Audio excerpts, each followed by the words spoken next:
Hi everyone and welcome back to Chess for Charity. In this video, I'm going to show you a cool puzzle where it is black to move and win. So you have to be a little precise here, so take a second, see if you can find the winning sequence for black. It's black to move, so remember the pawns go up the board because you see the coordinates, I would imagine, on the bottom left. So take a second and think about it. While you're thinking about this, let me quickly encourage you to subscribe if you have not yet already. Half of the income that I earn in this channel goes directly to charity. We just donated $145 for September, and we are up to 1,100 total for the channel. I'm super excited and grateful that all of you have subscribed. So thank you if you are a subscriber, and if not, feel free to subscribe now. Okay, let's get into this puzzle. So depending on your level, this might be either easy or it might be quite challenging. So the first thing you should notice is that the queen is within checking distance of this king. So maybe candidate moves are queen b1, queen h3, queen h5, queen h7, maybe something else if you're trying to set up a mate, maybe something like king e7, who knows. So that's the idea. Your job is to try to decipher which one of those is the best. And it seems like you're going to get a draw here at first glance because you can check the king like crazy. For example, queen h7, it feels like you can check this king all day. That's actually incorrect because the king can play king g4. And if you keep checking, it sounds kind of crazy, eventually the checks run out. You can just keep checking. If they block, it will be close to a draw. But they just play king g2, and now where are your checks? You don't have any here. Don't have any here, don't have any there. You can go all the way to the back rank. Maybe that's an idea. Try to get checks this direction. But the queen secures the position of the king. And again, it doesn't really work. I don't want to go too deep into this line, but that's the idea. You can't check like crazy because eventually the king will just run away. This is a good example. There's a free move. Queen d3 is suggested. As you can see, it's not a check. It'll be a win for white. Okay, so this idea is ruled out. And same idea with queen h3. The king can play to g5, which looks a little scary. And it looks like maybe you have one of these kinds of moves. You don't, because if you play king e6, trying to threaten maybe a check here, nothing wrong with this. d5 check, you take, allows the queen in. It's a lot of trouble. So maybe you spotted the first move. And this is an exercise in calculations. This is why I asked you to calculate at the beginning of the video. So you probably see this first move.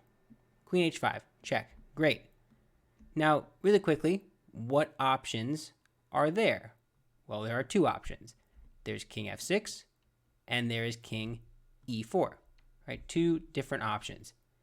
Well, I would imagine that if you calculated king f6, you probably saw that this is mate in one, right? Because of this, covered. Awesome. Now, what if the king goes to e4? Did you calculate here? So maybe you're thinking you can get away with a draw. Maybe you're thinking I can play queen h1, maybe queen h7, maybe queen g6. There's a lot of flexibility here. What do you think is the best move? Well, surprisingly, perhaps surprisingly to me, maybe not you, queen h1 is a draw. Pretty much just repeat. And if they block, what do? You just go queen b1, and it's going to be a checking fest because the king can't really get out. Queen e1, just to show a sample line here. Do you go this way or that way? Or do you take? Well, you just take a pawn. Which pawn? The computer prefers c3. Sure, great. So, what's my point? Well, you want to make a move. This is a drawing move. Great. What about h7? Does that also draw? Well, no. It loses because now they can push their pawn. And now you're going to get pressed. Cool. So now what is the point of this puzzle? What is the stunning move? Why am I showing you this? So the precision of calculation has to be really crisp here. There's only one move. What is the move? It is a pawn move. And you might go, okay, they play f5 or f6. What's the difference? Can't they just take, or can't they, what do they do? Well, no.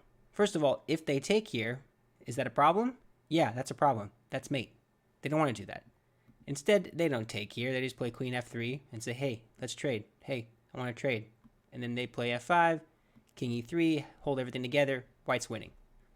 Instead, you don't play f6 as black. You force the issue. You play f5 check. Look at that.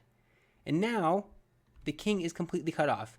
The king is essentially checkmated here, right? Well, remember, en passant exists, so you have to take. Right now, it's actually the only forced move. Kind of interesting. So en passant is the only move. Usually, you're not required to do this. It's an option. Right now, you are required. You take it, and what do you do? Here? No. I just showed it. Mate in 1. Queen d5 mate. So from that initial position, how hard was it for you to calculate this out? Maybe you saw queen h5. I'm guessing you did if you clicked on this puzzle. Great. But after this and the king retreated, did you see the stunning move f5 check, forcing, in a very rare case, forcing en passant, and then queen d5, kind of dovetail looking thing with this c pawn helping out? Did you find that? If you did, let me know. I like to see the different levels of the audience. I try not to explain it too deeply, but also not breeze through it because I want to accommodate everybody who's watching. But that is it for now. Thank you so much for watching. Bye.